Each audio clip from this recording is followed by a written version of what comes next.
January 2008. Harley-Davidson has two objectives: generate demo rides and show the diversity of its bike range.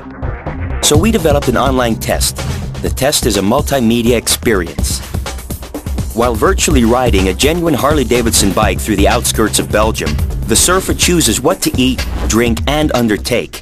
He creates his own perfect Harley-Davidson weekend. Personal information is gathered, and at the end, the Harley-Davidson bike that best fits the surfer's profile is presented along with a range of other bikes.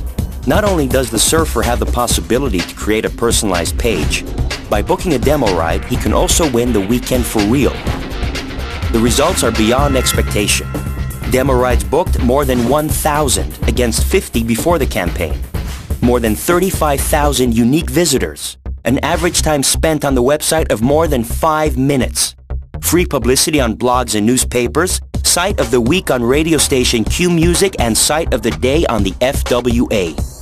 An online success story that will definitely be continued.